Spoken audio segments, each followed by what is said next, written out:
Hey guys, I'm here to do my thoughts on Teenage Wasteland by Lynn Biederman and Lisa Pazer. This actually, first of all, I like the cover. If it wasn't for the spine, it'd be like a whole picture.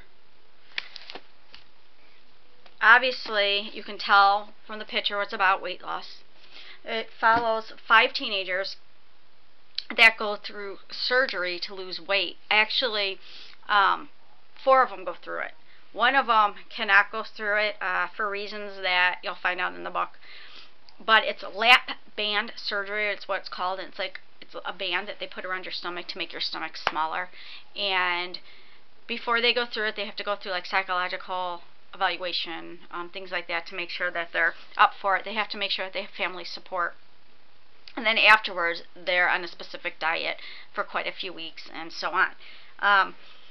So going into this book, I thought it was basically going to be about that and about basically their struggles on dealing with this lap band surgery and so on. But actually, it's so much more than that. It is about how there are underlying problems to eating, like when you turn to eating when you're upset, when you're sad, just for emotional eating, and why all these people in the story that are obese and need the surgery, what are the underlying reasons why they need the surgery? You know, like what brought them to this point of them being overweight.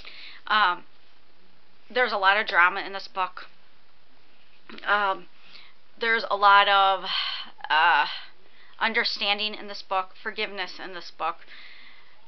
It shows you in this book that even though you may be hurt and pissed off at somebody because something they did to you, you have to kind of look past that and see why they did what they did. Maybe they're the ones that's hurting. Maybe they're crying out for help. And you kind of have to get over yourself and stop being so selfish and thinking about me, and think about, you know, why they may have done what they done. So that kind of opened up my eyes to a couple things, especially things that I'm dealing with in my life and how I get upset about something and think me, you hurt me, and not thinking that maybe this other person might be having issues and this is how they're dealing with it. So I did appreciate that in this book. So yeah, it's definitely a good book.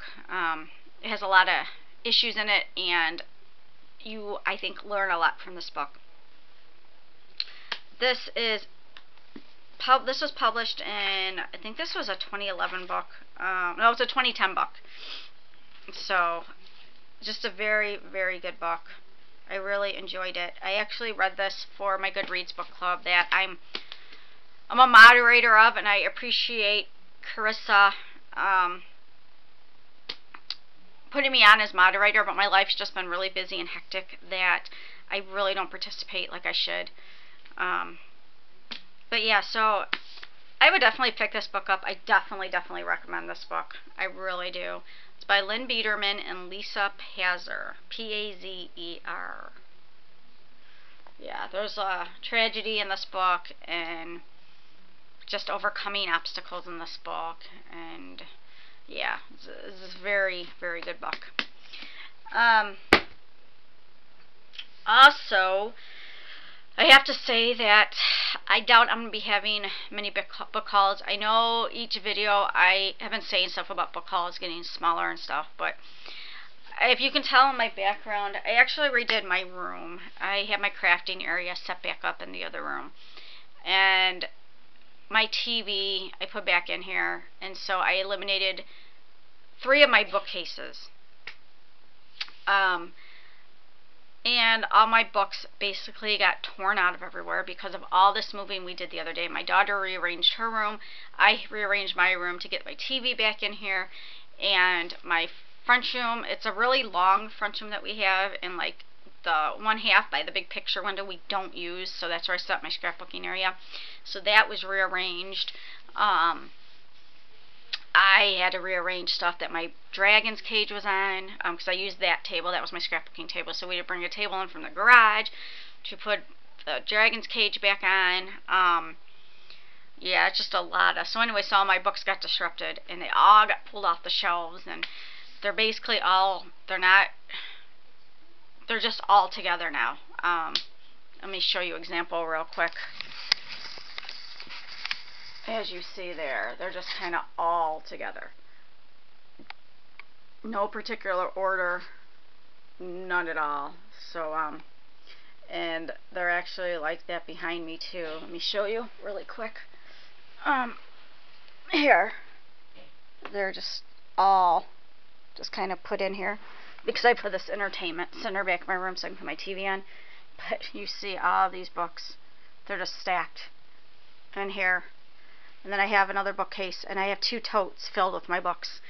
And because of this is why, or because of this is what made me realize how many books I flippin' have, and how many books I want to read. I want to read them all. I was collecting books because I could, and I was addicted, and I just couldn't stop buying.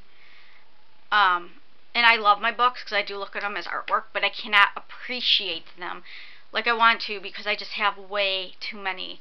I feel really overwhelmed with it because I really want to read all these books, and it's just going to take me forever. And if I keep buying and keep buying, there's no way I'm going to be able to read them all. So I had to step back, and I really had to look at everything and look at them with fresh eyes and realize that I can't keep buying books. I just can't. I have to read what I have. And I know I've been told that a lot, but I got out of hand, and, you know. So I will still have reviews. Like I said, I know my channel's going to be slowing down a bit because it's the warmer weather, and I'm just a lot more busier in the spring and summertime. I always have been. I do hibernate in the fall and winter, so you'll see a lot more of me then. I'm not disappearing for good, not at all. But you definitely will notice a difference. So I just hope, like I said before, that you guys stick with me. And that's all I really can say. So that's it for right now. I think I'm going to read Anna's story next about the girl that takes the ecstasy and dies at 15 years old. So yeah, nothing much more to say. I was going to start a scrapbooking channel, but I don't know if I'm going to because it really takes a lot of time to do these things. And like I said, I really don't have a lot of time now. So, alright, I'll talk to you guys later.